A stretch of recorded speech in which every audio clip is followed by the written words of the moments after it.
Well, I think there was obviously a lot of positives for us to take away from this. But I think so many times we really forget about what this guy did. And Georgia is a very good baseball team, very talented, very well coached. And CJ pitched a whale of a game.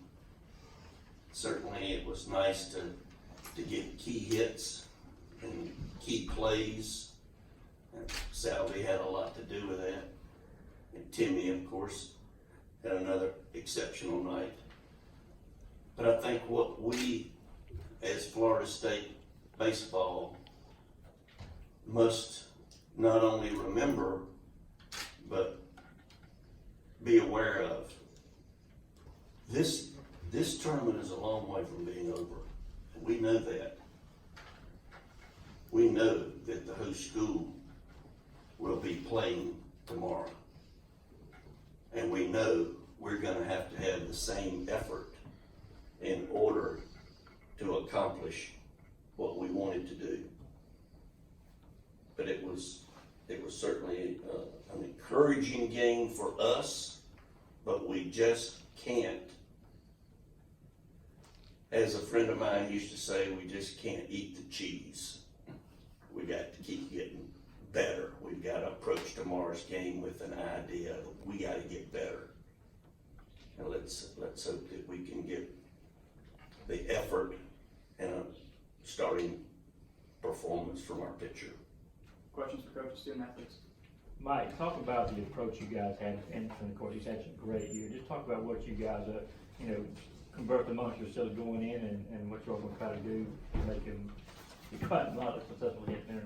Yeah, I think it's just trusting the people around you and playing for the guy behind you, and kind of knowing your roles on the team, get on base, and trust each other. Don't try to do too much in situations, and just kind of, like I said, the main thing is just having trust in each other and just staying within ourselves and having fun while we're playing.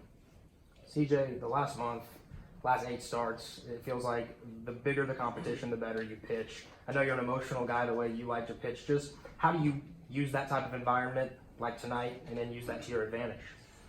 Well, it's definitely a huge game for us tonight, and I just try to keep that same energy every time I pitch, and no team's going to phase us or phase me, so I'm just keeping the same energy, keeping my head down, getting a win for our team. CJ, what's your approach in kind of shrugging off the early runs and the early hits and kind of settling down? Well, we always focus on just throw it away. Next pitch, it's always about the next pitch, get the next guy out, get the next ground ball, double play. It's always about moving on, leaving the pass behind you. CJ, it seemed like there was a lot of trash being talked, at least early in the game. Just how much did that play in? How much did you enjoy going out there? Well, with two great teams like us, in the situation that this game was in, what type of game it was, I had a feeling there's gonna be some high energy, and I think it pumped us up. Definitely gave us some confidence to go out there and just keep going.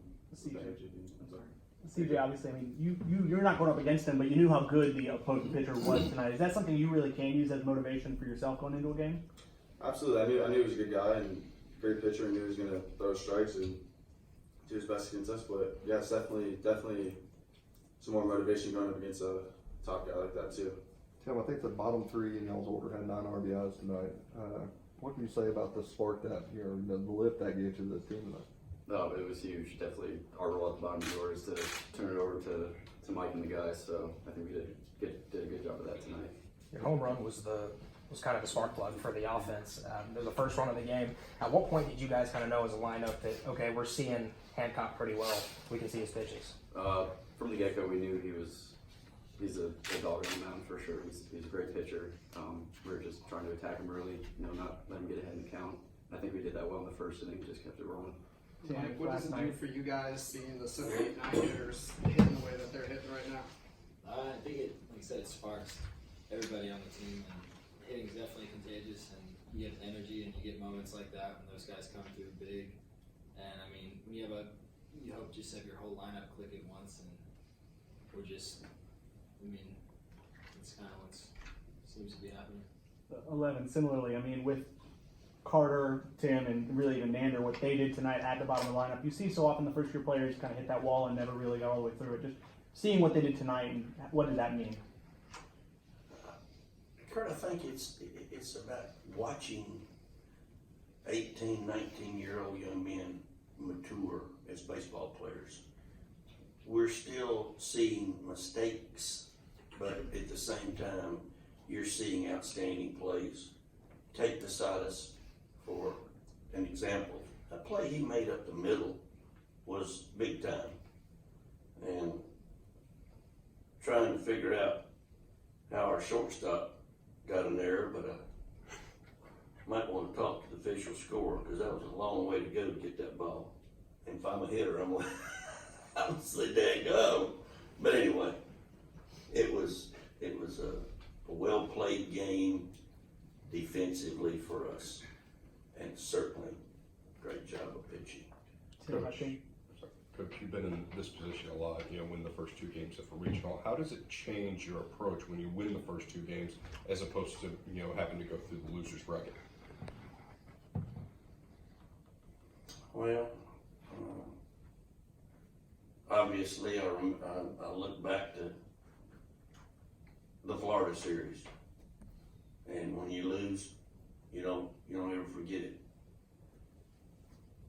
There was some jubilation other times, but you just have to look at tomorrow as if this day did not occur. Tomorrow, these young men know what they have to do to be successful.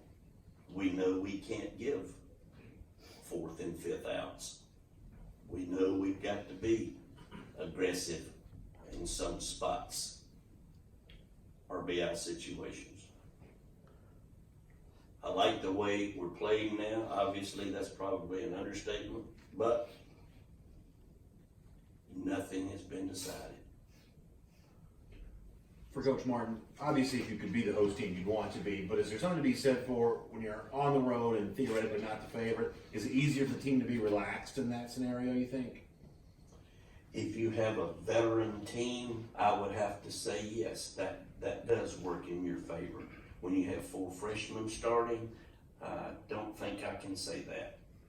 But I will say this about our freshmen, and I'll repeat myself. I'm watching them grow with each game, and they're improving with each game. Tim, are you getting used to this at all? Sitting and talking to us after games? Second time, yeah, it was good.